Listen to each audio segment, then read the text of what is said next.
Good morning, everyone, and welcome to this conference organised jointly by the LSE and the UK in a Changing Europe.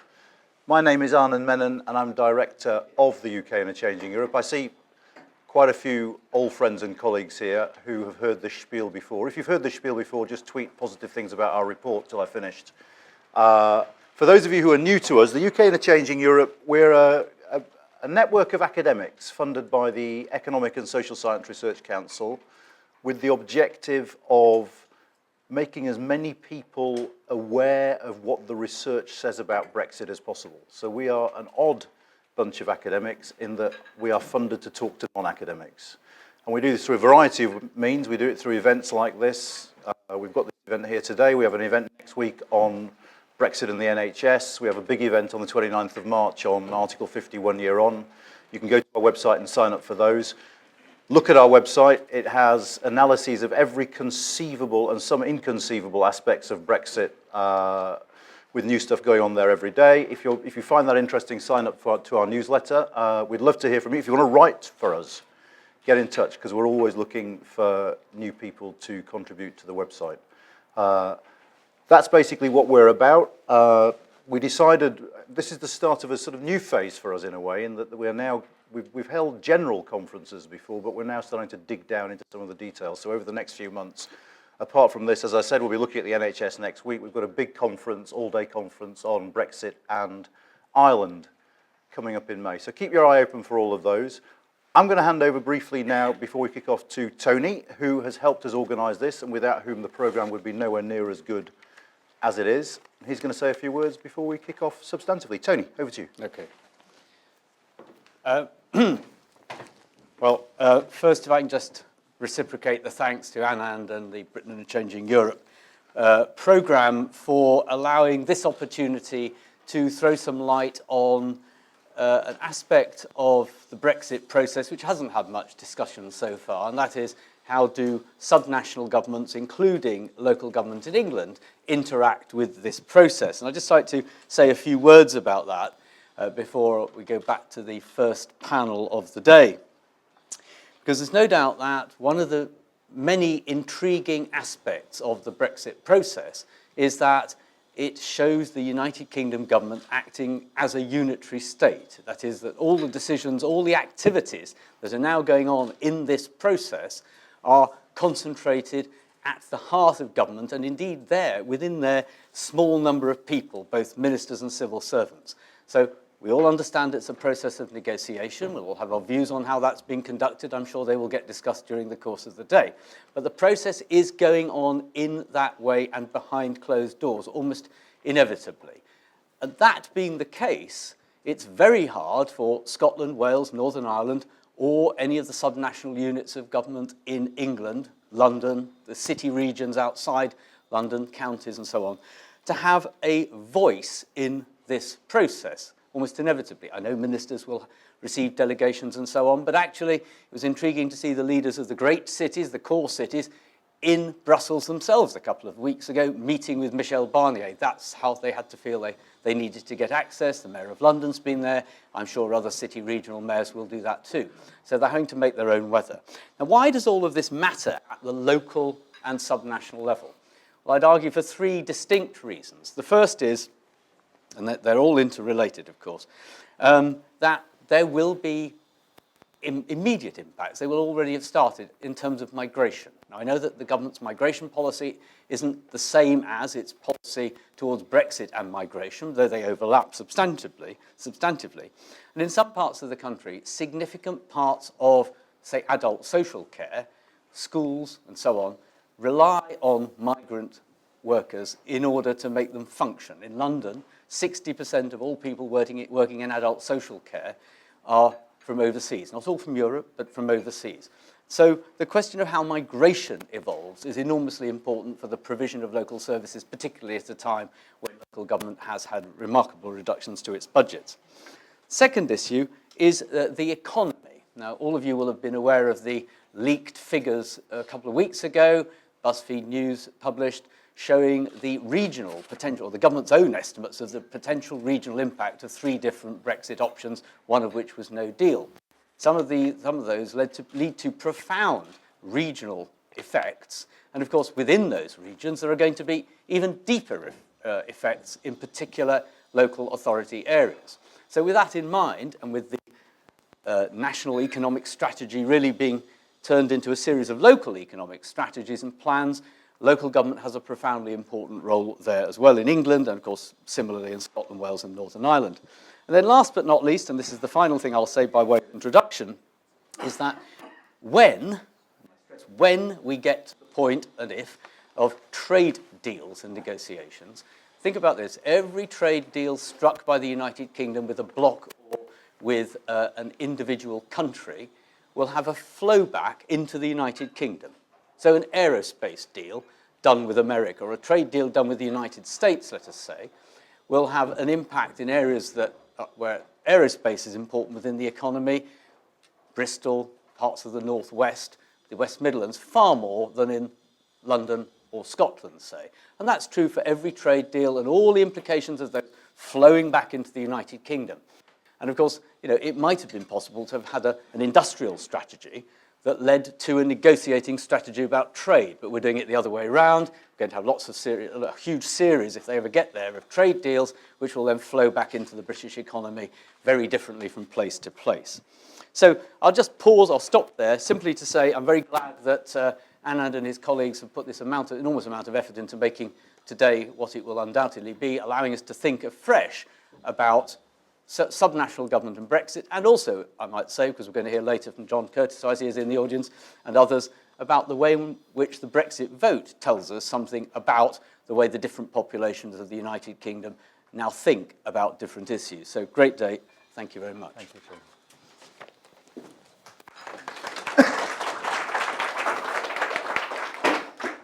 It's nice to be able to say it's been a pleasure to collaborate and actually mean it, but it has been a pleasure to collaborate over this.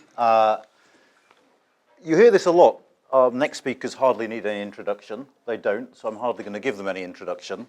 Lord Kerslake, former head of the Home Civil Service, of course, chief executive of Sheffield Council. His achievements are legion. I would point you towards the review that he chaired of Her Majesty's Treasury, which came out, I can't remember when because things have been happening at such a pace, 2 or 3 years ago, which is a fantastic document and opens up so many interesting questions about both economic policy in this country and the way we're governed that I would recommend it all to you. Lord Heseltine is one of those people who has a Wikipedia chapter rather than a Wikipedia page, and I'm not going to read it all out to you. After a massively successful career in the private sector, he went on to serve, I think, for 35 years as a Member of Parliament. Is that right? Must be. For some 35 years as a Member of Parliament, let's put it that way, before becoming Deputy Prime Minister under John Major. He was, of course, also, of perhaps particular relevance to us today, instrumental in the creation of the combined local authorities. They both have a wealth of experience to share with us. What I suggest we do, gentlemen, is if you just have any initial thoughts about Brexit and the state of the world to kick us off with, then we'll go into a conversation. I'm anticipating.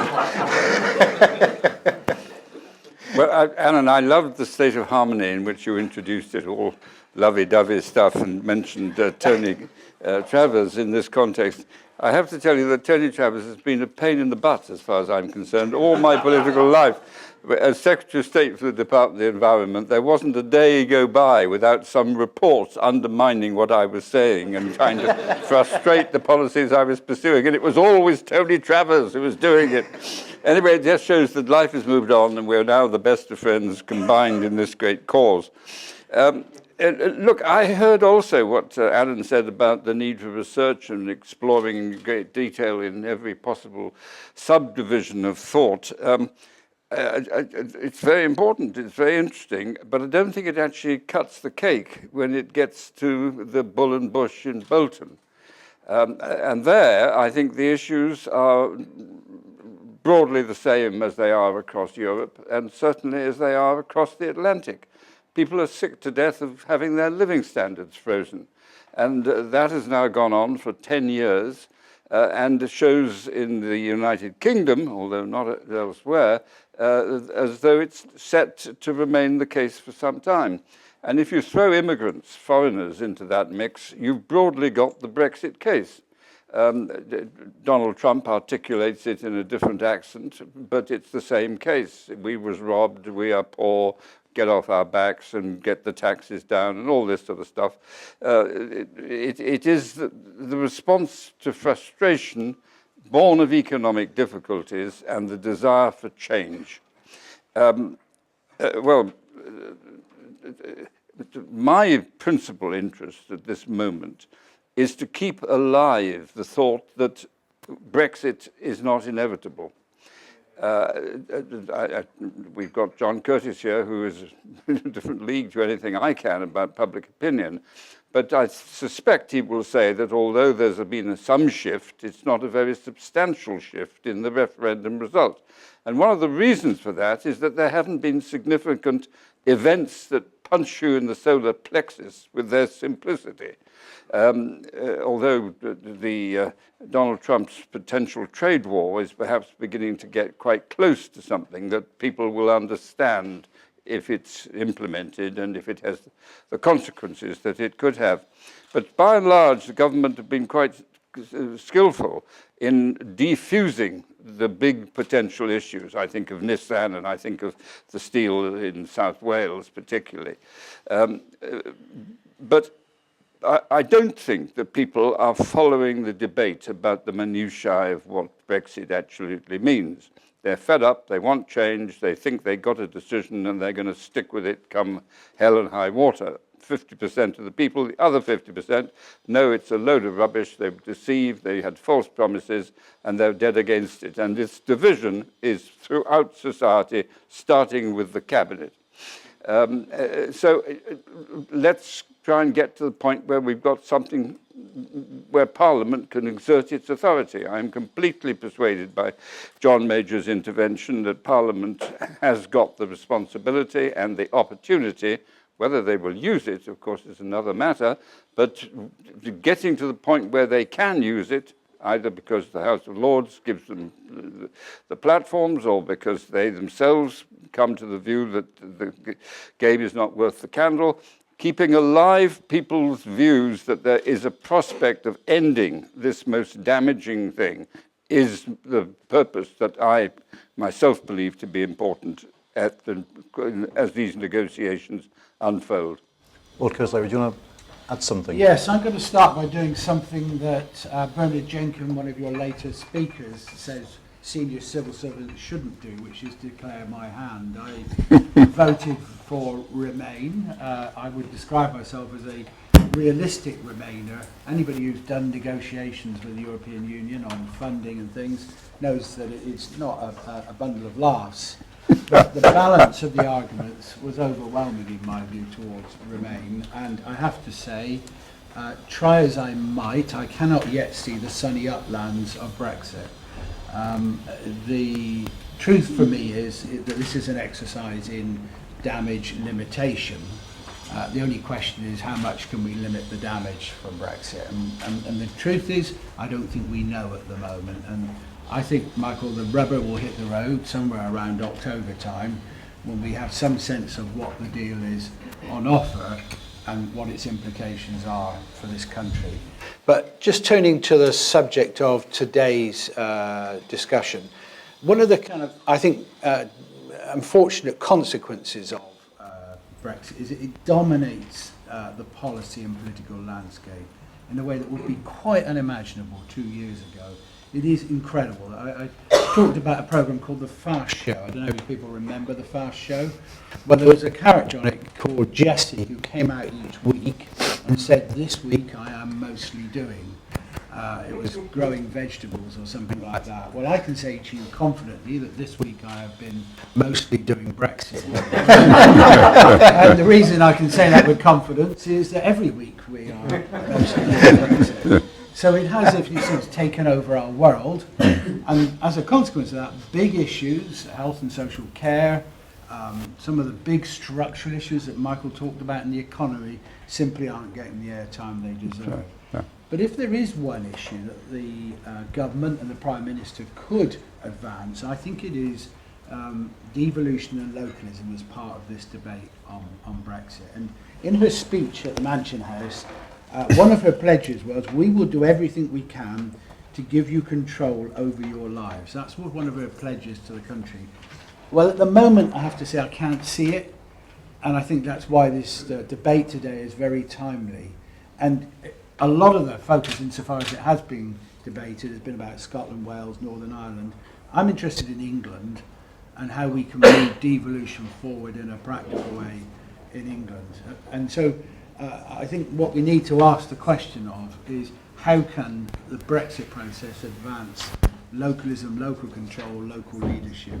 And just bear in mind, and I'll leave you with this point, that local government has been integrally involved in the European Union through the Council of the Regions. That's been a vehicle. So it's not the case that those issues have been, if you like, the preserve of national government. Local government has had a role through Europe, and we need to make sure if there's any taking back control, it isn't just about Whitehall, it's about the country as a whole.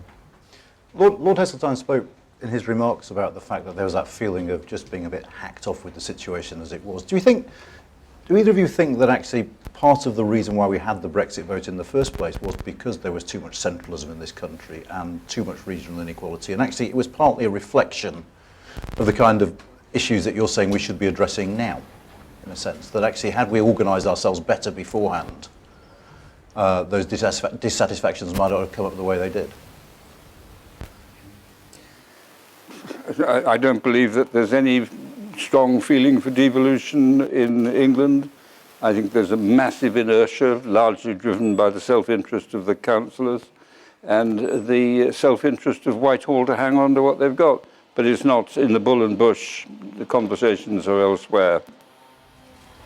I don't think, and I'm sure John Curtis will talk about this later, that you can say the vote on Brexit was simply linked to disengaged communities. But I do think we have disengaged communities. Recently I chaired something called the Localism Commission. YouGov did a poll there and found a very high sense in which people feel they have very little control over either national or indeed local things. I think that sense of disengagement, the gap between the governing and the governed, is part of the political narrative in this country. And it's an important issue that we need to recognise and address. So I do think it remains an important issue, and I do think there's an opportunity for government to advance devolution through this process if they want to. But you know, Bob, go and ask people the name of their councillor. Go and ask the people who live in a district whether the district's important or the county is important. And very rapidly you will realise that they don't know, or they're not interested. Of course, if you start asking a different question of should you have more power, well, they'll obviously say yes. I mean, that's a question designed to get a yes answer. But actually, the turnout in local elections is low. The swings are pretty uniform and broadly reflect the view of the national government and the state of the economy. Every midterm is black for the government of the day in my lifetime because the government cocks things up, the economies don't deliver, people want to kick somebody. So whilst I'm keen and passionate of devolution, I mean, we have a very centralised and very badly governed country in my view. But if you say to me, are these issues that are motivating public opinion, they're not. Do you want to come back on that? I will. You're absolutely right. Do people know their councillors? Do they know their MPs? No. Very direct about it. No. They certainly don't know their peers, if I can put it that way, living locally. But I think that this is a kind of vicious circle, really. You have limited power, so therefore people don't see it as important, so therefore there's an issue of status and role. It's one of the reasons, by the way, why I think you're the same. I support the move towards having more mayors in the country, because actually I think you can have visible political leaders who can be seen to speak for an area in a way that is denied lots of local government. But I think unless we do something that shifts the dial on this in a way that happens in other countries, and that will need leadership from the top, if you like, then we just carry on with this situation of limited power. People see that, and then they give it limited respect, if you like. Well, we're very close together on this, Bob. You see, I start in 1968 with the publication of the Redcliffe Maud report. And broadly speaking, this was a group of intelligent people who looked at, on a sort of Martian basis at England and said, you need 60 unitary authorities. And there were 1,400 authorities at the time. And they broadly reflected the principal means of communication and transport. What were they? Horses and carts and foot. That's broadly what the local government pattern of the 1960s reflected. Where are we today? Redcliffe Maud about 60, reality about 350. And I have been involved in every battle. Sometimes on both sides of the same battle, sometimes actually undoing what I did in an earlier battle. So I've got form and I can be turned to scorn without any difficulty at all. But what is certainly the case is that the thing that people do understand is their local economy. If you live in Manchester, Greater Manchester, broadly you have a feel for the Mancunian economy, or Liverpool, or London, whatever it may be. But actually there were 10 boroughs making up the Manchester economy. There were 30-odd making up the London economy. And actually London's economy goes much beyond the London Authority itself. So the reality of economic delivery and management in an efficient, designed way has got nothing to do with our pattern of local government. And trying to change it is a nightmare. I said at the beginning, it's a nightmare because the councillors don't want to change, and central government wants to hang on to what it wants. It's a very interesting thought. You just take members of parliament, for example. How local are their interests? What is their career structure?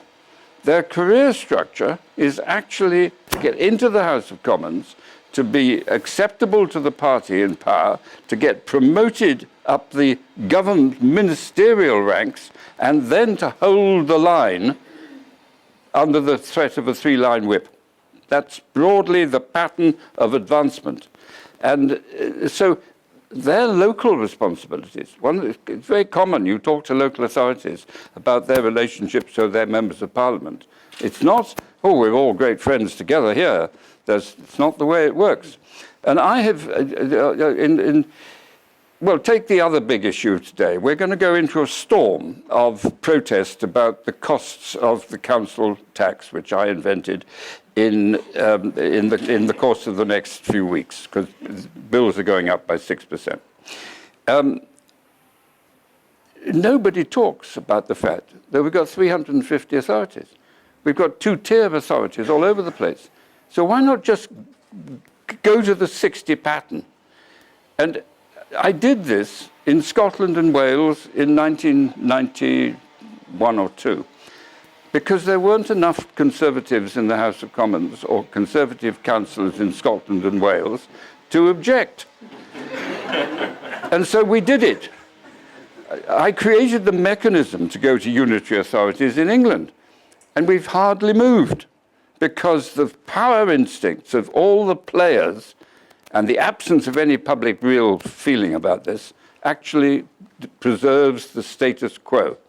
And if you really want to look at the mess of it all, look at Manchester and Liverpool and their conurbations of elected mayors on the west of the Pennines. Look at Sheffield and Leeds and Newcastle on the east of the Pennines, and Hull.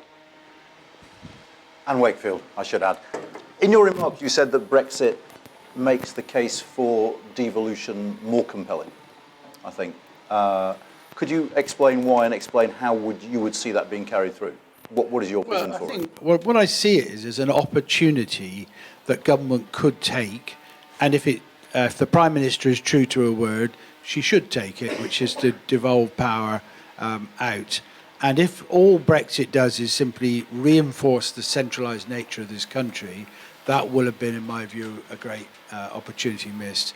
What it could achieve, and I absolutely buy the point that you make, Michael, that our structures in local government don't ideally suit some of this, but it could achieve, I think, a more purposeful approach to economic development than we've had so far. it could contribute to dealing with some of the huge economic gaps we have between North and South in this country. And I think it could achieve greater standing and connection between local leadership in councils than they have at the moment. Now, will it achieve that? That's down to agency and action by government, and that is really my point. Can I just follow up on that quickly before I throw it open to the floor for questions? I mean, in your capacity as former head of the civil service, what you hear a lot at the moment is about the overstretch of the state. I mean, what Brexit has done is created this enormous shopping list of things we should do. We need a farming policy, we need an immigration policy. Oh, while we're at it, we should devolve some powers. Oh, and we probably need to train some more doctors as well because we're not going to get as many from the European. Is it possible to do the number of things that we need to do to make Brexit better? I think it's a real challenge. I actually think any government would struggle with it. This government, which doesn't have a majority, particularly struggles with it. So I think the problem for this government is partly capacity, but it's also authority. Its ability to do the sort of radical things that you've talked about, Michael, is severely constrained at the moment. So I think it is a challenge. I'm not in any sense saying this is easy, but there are things that go with the grain of what have already been talked about that would help here. So, for example, we've had the devolution deals been advanced. Greg Clark played a key role in that process. Yeah. That could go further, it seems to me. We've got the issues around how do you continue to have local government engaged in a dialogue about future legislation in the way that they have been through Europe. There is, of course, the issue of the £8.4 billion that needs to be secured post-2020, that's European funding. So there are a set of genuinely important issues that can and should be addressed as part of this negotiation. And, of course, the temptation will be to focus on the border in Ireland, to focus on trade, both of which are critically important issues. But what I say is if we come out of this Brexit process and nothing else has changed, none of the other underlying issues about the centralised nature of this country, the economic imbalances, the disconnection of the governing from the governed, then what was it all for? Maybe that German journalist was the most accurate observer of all this, and when he said, is it worth it? And I think the Prime Minister paused for a moment, didn't she? I don't think she replied. Would you like to add I agree with Bob's analysis. The fact of the matter is the government hasn't got a majority, and in those circumstances, controversy is best avoided. It is the conventional wisdom.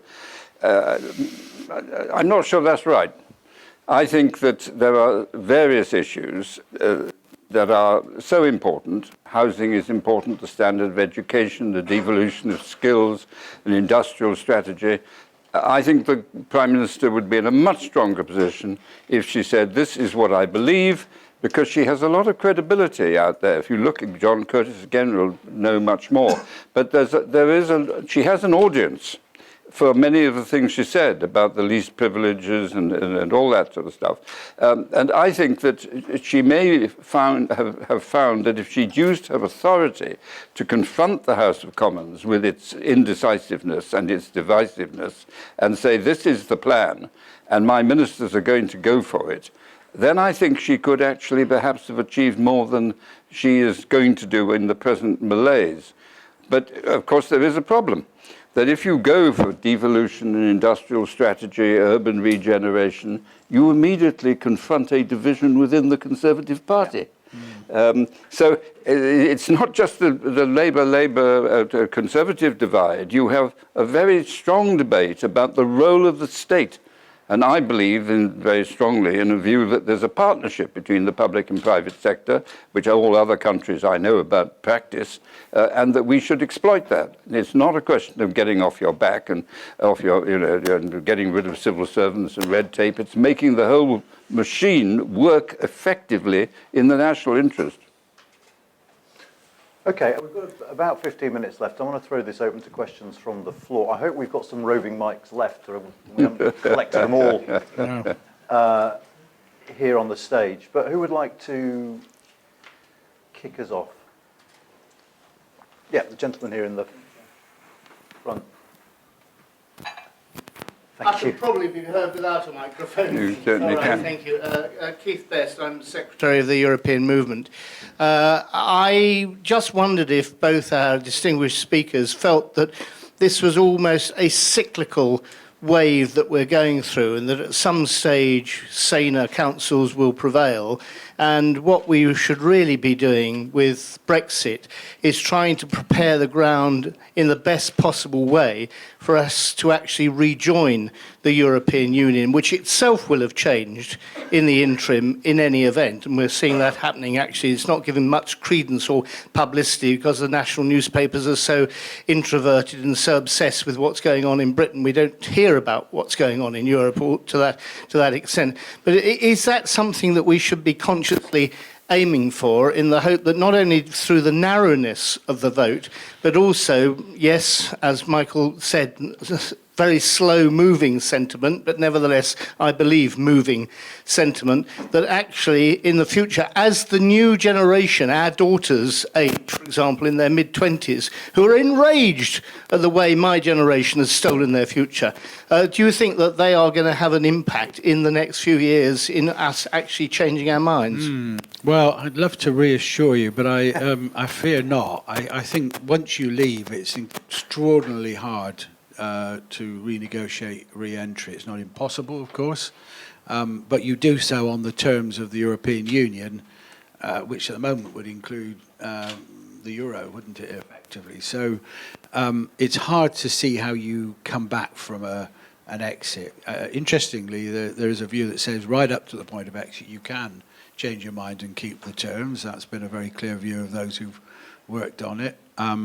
Including Lord Kerr, who wrote Article 50, so he should know on one level. But once you leave, it's massively more difficult. And just by the way, I think, again, I'd like to reassure people that I think we are going to see a country coming together and our relationships becoming harmonious with the European Union. I just don't see where the evidence is that supports that at the moment. I think once we leave, I think things will become even more fractious and challenging. We're a long way out of the kind of debate and negotiation that is going to be involved here. It won't end with the date we leave, I think. So I'm not confident, I have to say. I think it will be, once we leave, it's going to be extraordinarily difficult to reverse that decision, certainly for a generation. Well, I agree with that. The great thing is to try and stop the Brexit. But at the same time, presumably continue preparing the country for it, in the sense that, you know, if and when it happens, we need to be as prepared as we can be. Well, my interest in stopping Brexit, not sort of easing the passage of Brexit or providing sort of soft cushions to deal with the landing if we have a hard landing. You've got to know what you're trying to achieve in life. And I believe Brexit is the most disastrous peacetime decision of modern age, and anything I can do, I will do to stop it. Full stop. End of story. Tony.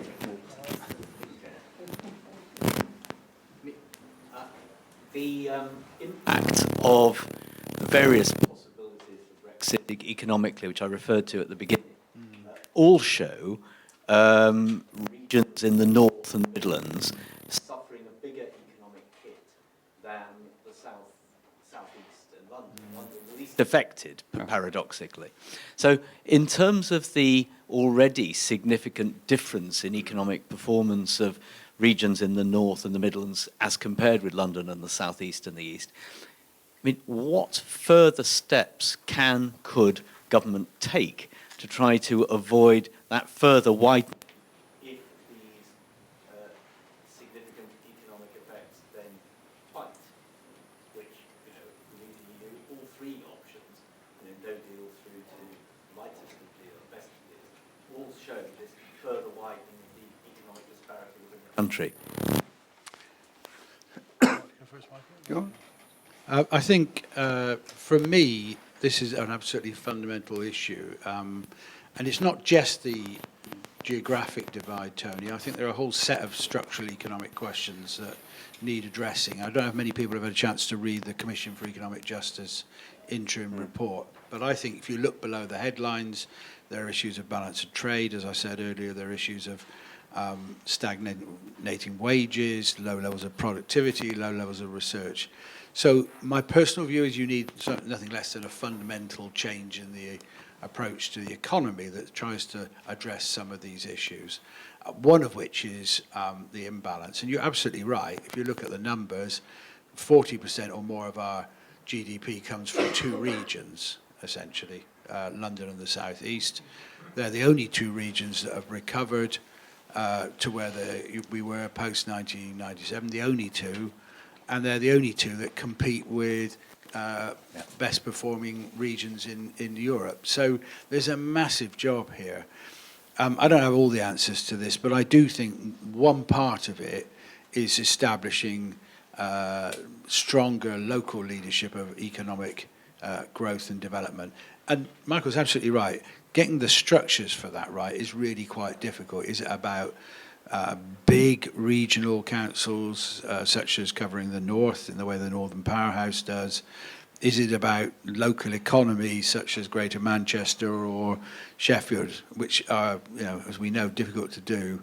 But there's no question to my mind that one part of trying to attack this issue of imbalance has to be a very concerted approach to strengthening local economic leadership in this country. We should be doing that anyway, but I think post-Brexit, the scale of these disparities will become much more evident. Well, Tony makes the point, which has been well illustrated in the recent figures, that if you have the consequences of Brexit, the more underprivileged parts of the economy and people will suffer more than those at the top end of the scale. Revelation, gasp of surprise. No, it was called stop-go. All my political life, we have had an economy which depended for its control mechanisms on the overheating of the southeast of England. The great overheating never got to the outlying areas, but the overheating in the south was such that the clampdown had to take place. And so really the stop-go phenomenon is exactly the same as the Brexit phenomenon. The weaker go to the wall. They always do go to the wall in these circumstances. Now, what do you do about it? Well, we're back on the subject of this discussion, which is the agenda. But look back again of my lifetime. 98p in the pound income tax. Confiscatory, but above all else, the complete blockage of the capitalist system to regenerate itself. Nationalization of the commanding heights of the economy. Power from the provinces into London, non-competitive, taking them out of the world competitive marketplace. Takeover of family businesses anywhere outside the southeast for cash, confiscatory tax rates. For the City of London, giving paper shares for those saved companies, tax-free. Centralization of government in the most extraordinary, intrusive, detailed way, by circular, by grant, by mechanism. One thing after another, you turn the great powerhouses of this country into branch offices. And branch offices are not the same as freestanding units of power and discretion run by men and women who live there, eat there, breathe there, and die there. That's what we have done for the last 50 or 60 years. And just to kind of add to that, I did a talk at the Hull Chamber of Commerce a little while back, and I was struck by the irony of Hull, an open free trading a place that's really survived and grown on its trade, overwhelmingly voted for Brexit, one of the places that would be the biggest casualty from Brexit. And the truth is, people don't believe, we might advocate the value of open markets and free trade. In people's personal lives, they don't see that benefit. They haven't experienced it in that way. And that's, I think, a key driver in this, what's happened.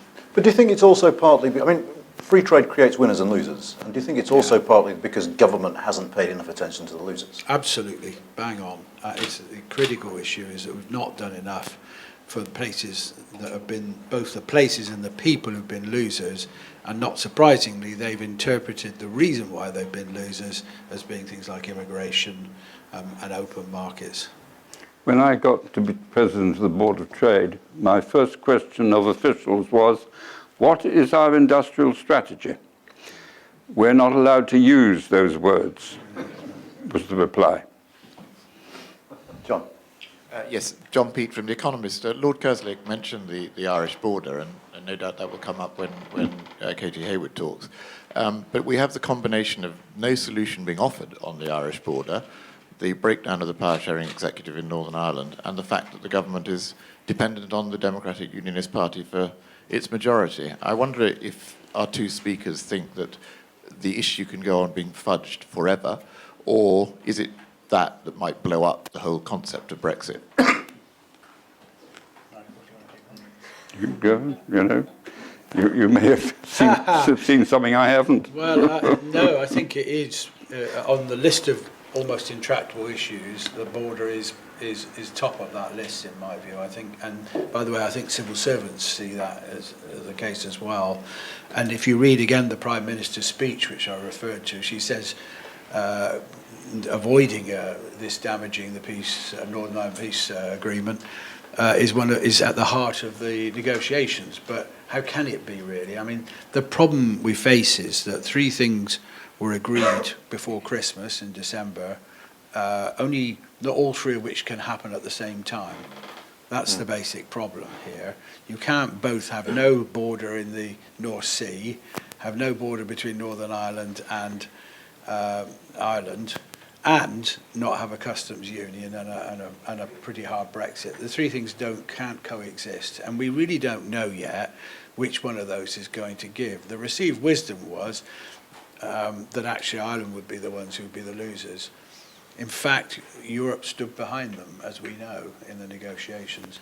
So I think it's an uncertain question as to where this goes yet next. I don't think we have an answer. In truth, we don't have an answer yet. Boris has an answer. Camden and Islington border. You can always trust Boris. He's got an answer there. I think my thought was if the iPad could have sorted out the issues in Northern Ireland, we'd have got there a long time ago. It is missing the point spectacularly, isn't it, with Boris? Do you not think? You can't miss Boris. You know, he is the point. Who wants to go? There's a gentleman right next to you, Lizzie. Lizzie, right next. Hi.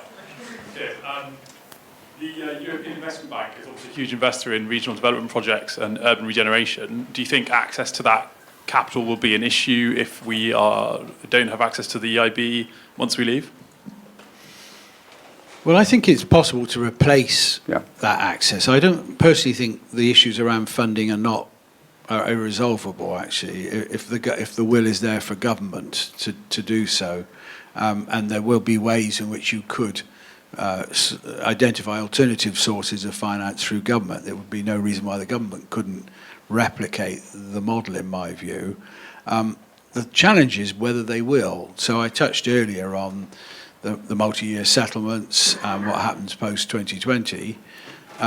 It's perfectly possible for government to commit to the 8.4 billion staying available to local government, and I really hope they will. But if other factors intervene, then something that's been really quite important could be lost. But it doesn't need to be lost through the Brexit process.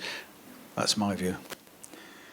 Well, I actually read Liam Fox's speech with all sorts of sort of quite breathlessly energetic proposals as to how you support British industry and its exports.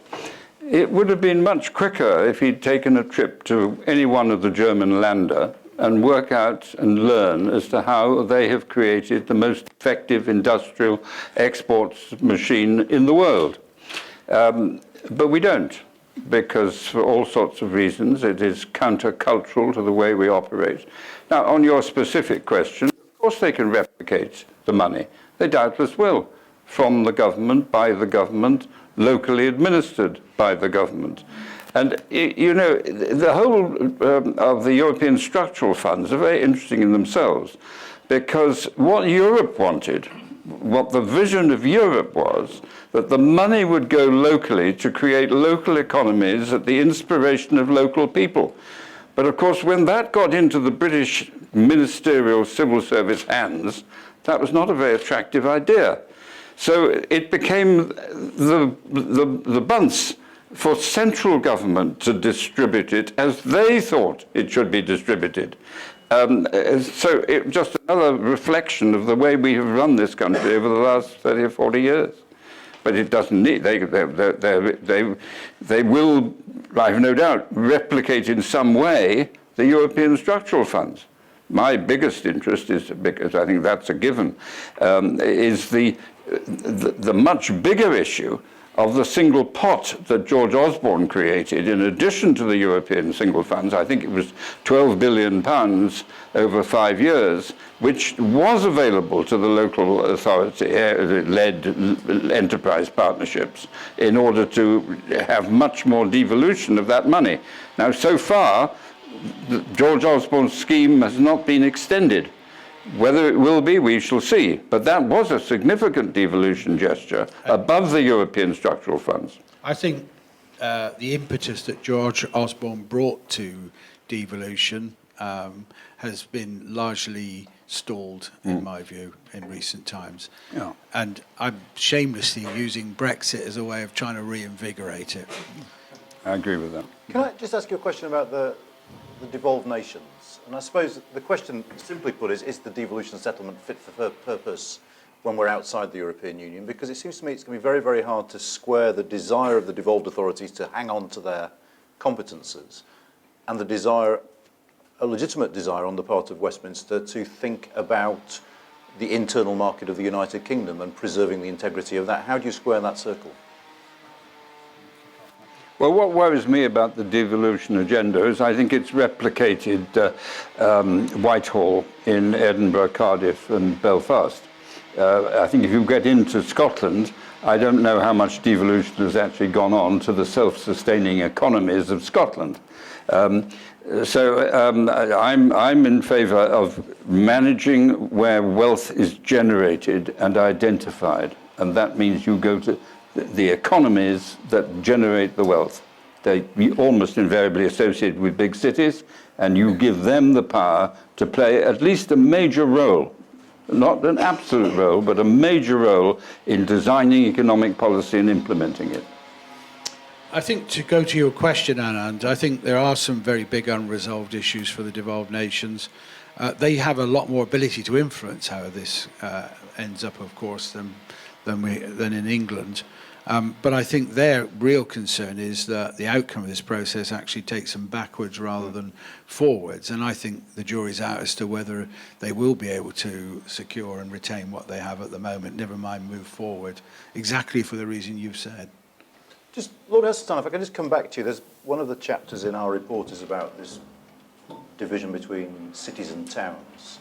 And I know some people who work on the economy or the politics of towns would be worried at what you said, which is that if you centralise power in the cities, the towns still get forgotten and left behind. Is that a potential problem, do you think? Well, that's why you have to have a mayor, because the mayor has to get elected. And the present system, of course, is that the councillors can appeal to a very limited and often balanced one way or another sector of the community. They don't need to look across the economy, the local economy. Whereas a mayor, he can't ignore anybody, or she can't ignore anybody. And that's one of the strong arguments for having this identifiable figure over a much larger, economically sustainable area. Absolutely share that view that the cities are the economic drivers, but if you were elected to be the mayor of Greater Manchester and you only focused on Manchester, you're not going to stay the mayor of Greater Manchester for very long, it seems to me. And that's the core point.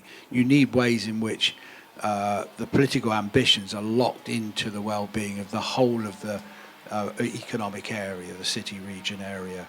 And it's not easy, because the dislike of the big city has been a major dominating motif in those areas. So breaking through it is not easy, but I think mayors have the best shot at doing this, that's my view. Do you have high hopes for a Yorkshire mayor then? I guess, well, work in progress might be a way of describing that. There's still a debate going on as to, and this goes to the heart, of course, the question of how do you configure this. You know, Yorkshire has got a strong identity, but it's not an economic area. Sheffield City Region is a clear economic area, is Leeds, as is Leeds. But in those areas, they fear that the city will dominate if they go for that model. And this is not yet resolved as to which way it goes. But I think whatever way it ultimately lands, I think the mayors, whether they're for city regions or for Yorkshire, will have to work in the interest of the whole area.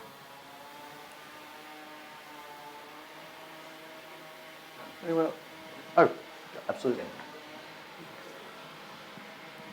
This is a trivial question, really, but given the word mayor, I just sometimes wonder whether it would be easier in more rural places where you've still got a big area. Yorkshire might turn out to be like this mixture of rural and urban.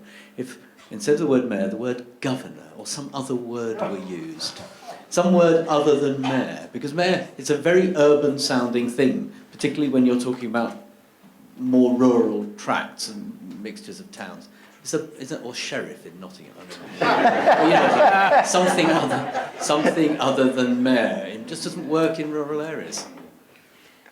It may be just a nonsense point. Sheriff of Sheffield. I'm not sure it would make a lot of difference, to be frank. I must be honest with you, Tony. There's a man here, I think. Neil Wilson, one of these councillors, and not an elected mayor, but in a London Borough of Lewin with an elected mayor. It's interesting, I've been consistent on this, that the elected mayor model hasn't actually taken much sort of traction within certain areas, including London, and I'm trying to avoid our local controversy on this. My problem with the statement that the elected mayor is a centrepiece for economic, power and would have the sort of credibility across a region, is that then I think lets off other councillors from actually taking responsibility in a regional setting, if there's a regional council, to actually have, along the German model and others in Europe, mainland Europe, the idea of an economic partnership. Some models were being developed. I think that we could still do that. Locally elected councillors, whether they're at regional level or representing different parts of the region, I don't necessarily buy this one, that it has to be one person, they're predominantly white, predominantly male, but that's a different issue, because you only need this figurehead. I personally think, and I'm bound to say this as a councillor, aren't I, that we still need central government, whether it's of the left or the right, to acknowledge that local people should make local decisions, but within a proper economic partnership with their businesses around them. Well, I wouldn't argue that you should take decisions locally, and in some cases we need to enhance community empowerment as well, below the town hall, if you like. But I think the key issue is here, what's going to move the dial economically, going back to these huge differences. And I believe that the only way you're going to move it in this country is to have significant scale of area in order to actually have some ability to impact on the economy. And the mayors don't act in isolation. They work with a combined authority, which is local members. But I just don't see how you do the big, ambitious projects and investments and actions that are going to shift the dial in areas that for such a long time have been imbalanced economically without some very powerful leadership. And I think mayors are one way of achieving that. I think they're quite a significant one. Yeah, no one's getting rid of the councillors. I would get rid of a lot of the councils, and therefore their councillors, but in the ones that remain, the odd 60 unitaries, they would be councillors. We're talking a lot, obviously it's the theme of the day, on sort of lower levels of government. Do you think the structures of central government are fit for purpose for the tasks they have ahead? I mean, this is sort of a nudge in the direction of your report about the Treasury, which is what I really wanted to talk about with you today. Right, but, we'll have to have another session on it. Well, look, I think the real challenge for central government is that it works through individual departments and struggles, and has always struggled, with how those individual departments' responsibilities play out in individual places. And the second thing you have with central government in this country is that because we are so centralised, the urgent crowds out the important and the strategic. All the time, government are dealing with a level of detail that is really quite absurd because of the way this country is centralised. I can remember vividly one cabinet meeting where we were talking about in very animated terms about the fact that starlings were holding up the development of housing on a site in the Medway. And I thought, this is not quite what a cabinet should be doing at this point in time. Did you solve it at least? I think it's near solving, but it was never going to be solved. It's the fallacy of power that you think central government with infinite knowledge and information can solve every problem at almost every level, and they can't actually. And so this kind of combination of departmentalism, the urgent and small crowding out the big and strategic, I think, and this highly centralised state, I think, works against the interest of this country. So I've no doubt that the centre has to shift and change in this country. I think the civil service would have to adapt. It can and would adapt. I think they are very capable of doing that. But it needs a strong political leadership to say this is the direction of travel that we need to go. And then they will follow that. I'm absolutely clear that that's possible. And the Treasury is an interesting example of that. And I think one of the core messages from our report was that financial control moved into being agenda control. And I think the Treasury is now returning to its more conventional role from where it was, but you left them with a sense of where's the leadership coming from to drive this forward. Well, yeah, I agree with what Bob is saying. And it's very, I had quite a lot of involvement. In the 1990s, I had as the Environment Secretary, I had my offices dotted around the major provincial capitals, Bristol, Manchester, that sort of thing. But so did the Ministry of Transport, and so did several other government departments. And of course, they were all in broadly the same regional capitals, but they never coincided. So I brought them together as a committee, and I appointed, we shared the chairmanships between the different government departments involved. And that was in order to try and get a degree of coordination of central government policy, intelligence gathering, perspective, at a local level. One of the first things that the coalition government did was to say, we don't like regionalism. And they said, we're not going to have these regional offices. But in fact, of course, civil servants, the Sir Humphrey is always there. All the civil servants did was to move out of the co-located offices back to the old offices that they had had as manifestations of the functional monopolies of Whitehall. And if you think of the functional Whitehall offices, it's very clear. Transport, county surveyor. Education, chief education officer. Home office, chief constable. And they don't meet. There's no relationship. So putting that right is very interesting and very important. But where I have become very interested more recently is in the context of the deprived communities. Because this is the same problem writ small. If you see, we're no longer talking about the global regional economy. We're talking about an estate of 2,000 or 3,000 people, and everyone knows where they are. They are the deprived communities. And there are a huge number of people with different grants trying to look after the special problems as identified. There will be the troubled families unit. There will be the drugs unit. There will be the remedial teaching unit. There will be the unemployment people. And I fixed up with Albert Bohr, the Labour leader of Birmingham, to take me to one of these estates, one of the worst, and to arrange for these very good, worthy public servants who administered all these things to come and meet us to talk about this issue. And the interesting thing, the first overwhelming impression, they'd never met. And so you have got huge budgets being spent on social amelioration and however way you want to define it. But no one knows what the budget is, because no one's ever put together, although I think Westminster are trying, to put together to see what this is happening, costing. And of course, the next thing that doesn't happen, because as there's no budget, it couldn't happen, is anyone ever goes to the people who live there and say, look, do you know, this is what we're putting in every week into this community. Is it the right thing to do? Is it creating ladders of aspiration? Is it fulfilling any sense of community building? Could you do better? Could you be more involved? The conversation never takes place. And that I was wrestling with all that when I got sacked, and I'm still concerned about it. For those of you who missed it, do have a look at Lord Heseltine's piece in the FT from a couple of weeks ago, which just talks about this experience, but it's a really, really fantastic piece. It's well worth looking at. For me, the point, just before the question comes in, is that we have a kind of power gap at every level, Michael. Yeah. The reason why councillors feel disempowered is because of centralism. The reason why we don't have strong economic leadership is because of centralism. Yeah.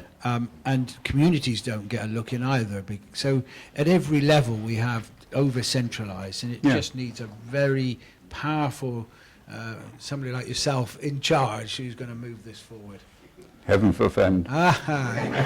We could do a lot. Thank you, Carol Walker. I just wondered, Lord Heseltine and his mission to try to stop Brexit, what, if anything, you see the role of the devolved nation, Scotland in particular? Do you think that Scotland could play a significant role, or do you think Nicola Sturgeon's power has now been eroded somewhat and that she won't be able to flex her muscles in the way that perhaps she might once have done? Well, I mean, I think that whatever I say about Nicola Sturgeon, she will do what she thinks suits the Scottish Nationalist Party and Scotland. She's quite clearly against Brexit. I think she's quite rightly against Brexit. And I wish her well in that context. But in the end, I'm a Conservative, and so I'm not actually supporting the SNP. But do you think she could play a role in bringing about the circumstances of trying to discover? Well, I mean, there is a very interesting dilemma I'll share with you. This: what do you do as a card-carrying member of a political party, when your party is saying something you disagree with? Do you actually go quiet? Do you mumble, you know, one thing and another, and I look on the day, and God knows other sort of vacuous phrases? Or do you actually say, no, sod it, I'm against this thing, and I'm going to stick against it? And but do you then join up with other political parties and become a focal group as a partnership? And it's a very difficult thing, because the truth is, if you're in the business of standing against your party, that's one thing. But if you're cooperating with another party, you're not only disloyal to your party, but you're a traitor. So you've got there's a whole range of very testing personal exposures. Just take the very brave men and women in the Tory party who are revolting against the present whip. They are being crucified by the totally predictable reactions of a handful of newspapers. It's what those papers always do. They've always done it to the Labour Party. Now they're doing it to the Remainers in the Conservative Party. It's the weaponry they deploy. It's extremely unpleasant, and you have to be very tough and willful to resist it.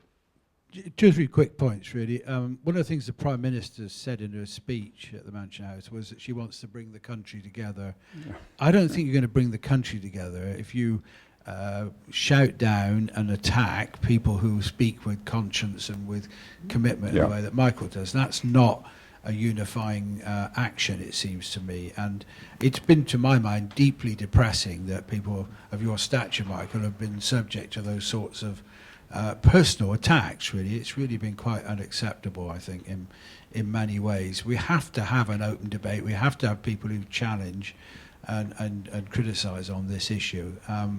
And there is already, as you know, some combinations going on inside the Commons on this issue now.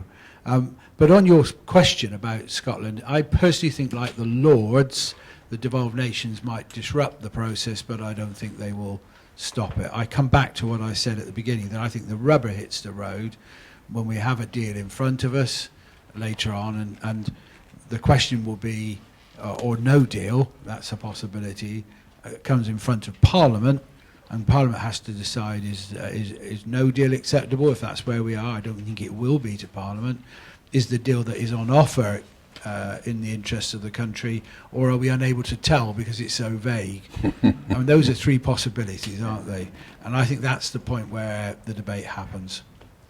Well, on that note, I'm really sorry to say time has got... I could have talked to you for a two while, all day. I couldn't found we? this fascinating, but I'm sure you've got better things to do, and we have got another panel that's meant to start in 3 minutes. So Right. thank you both Thank you. very, very much Thank you. for taking the time. Thank you very much. Thank you. Very good.